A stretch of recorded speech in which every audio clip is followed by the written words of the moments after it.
Tadi Pak AJP mengatakan bahwa Pak AJP secara personal harus meyakinkan kepada publik atau kepada masyarakat bahwa saya adalah calon kepala daerah yang berkualitas dan pantas untuk dipilih. Oh iya. Kok sepercaya diri itu, Pak? Kira-kira apa yang maksud saya gini loh, kira-kira apa yang membuat Pak AJP begitu yakin bahwa saya ini adalah memang figur yang pantas untuk dipilih?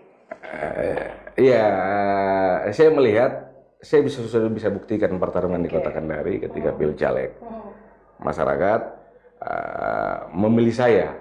Alhamdulillah suara saya terbanyak di antara 6 anggota DPR yang ada di DPR Provinsi dan DPR Kota Kendari. Sehingga ini terus berjalan, masyarakat terus meminta pada saya. Sekarang saya harus proses mempersiapkan diri untuk menjadi kepala daerah, harus meyakinkan Partai Golkar, meyakinkan pemilih, mempersiapkan segala sesuatunya. Pertarungan ini sudah pernah saya lewati di Kota Kendari. Jadi waktu itu hari Pilcaleg rasa pilkada, karena satu dapil yang sama, jumlah pemilih yang sama yang kita cari. Sehingga dengan perolehan saya tertinggi di Kota Kendari, saya yakin ke depan untuk pemilihan wali kota, saya bisa jadi pemenang. Oleh karena itu mulai dari sekarang saya jalan.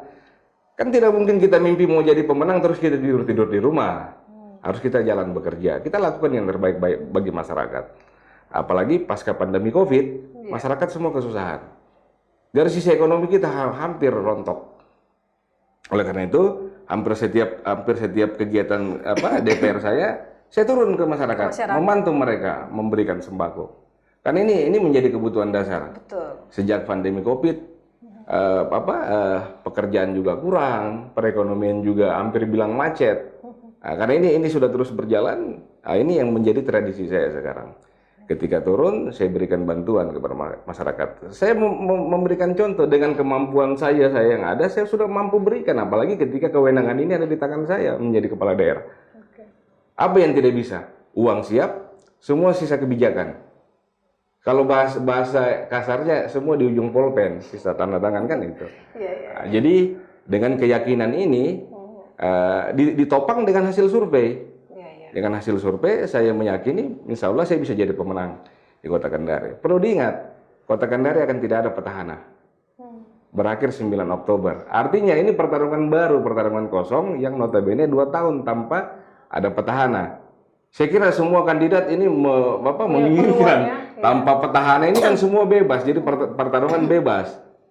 Dengan modal dasar yang saya punya sebagai anggota DPR Provinsi DPR Kota Kendari, saya yakini kita juga terus berjuang dan berdoa lah. Jadi kepala daerah adalah takdir, bukan kemauan kita. Kalau sudah takdir mengatakan jadi kepala daerah pasti jadi. Sisa bagaimana kita melakukan perjuangan. Kalau kita tidur-tidur kan tidak mungkin kita jadi kepala daerah. Nah, seperti itu. Jadi kalau ditanya terkait dengan keyakinan, itulah faktor keyakinan saya. Karena survei, setelah saya jadi anggota DPR, saya bekerja, saya jalan, saya ukur dengan survei.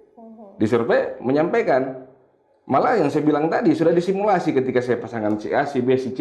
Kalau mau cepat menang pilih ini, kalau mau menang tapi banyak kos pilih ini, kan sudah tergambar. Cuman itu tidak bisa kita jadikan rujukan dulu karena kan masih 2 tahun. Paling tidak nanti kita lihat lagi, kita survei, kita tracking lagi, kita lihat seperti itulah. Luar biasa. Berarti intinya perhitungannya ada tidak hanya kos politik, tetapi melalui survei untuk mengukur elektabilitas. Betul, karena kan semua ini kita yang cuma bisa ukur dalam politik cuma survei.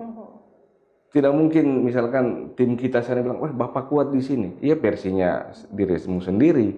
Tapi kalau survei kan dengan metodologi semua penyebaran akan mereka ambil sampling berdasarkan data BPS kan. Sehingga hampir kita yakini. Makanya juga prinsipnya itu menang survei menang pilkada. Jangan menang survei kalau pilkada itu yang masalah. Berarti kan kita harus betul-betul lihat. Kan ini sudah ada pengalaman, beberapa pengalaman menang di survei kalau pilkada. Ini kan kita harus juga berkaca pengalaman dari mereka. Kenapa bisa begitu? Apalagi kita ini kayak saya kan baru mau bertarung menjadi kepala daerah. Sehingga semua pengalaman yang ada ini kita baca, kita lihat apa sih yang jadi masalahnya. setelah kita tahu, berarti kan kita hindari masalah ini. Iya. Insya Allah akan memuluskan pertarungan di pilkada nantinya. Oke, baik. Luar biasa ya. Jadi kalau bicara tentang dunia politik ini memang dinamis. Dinamis. Semua dia naik turun lah. Iya, Jadi tidak ada yang konstan kan itu.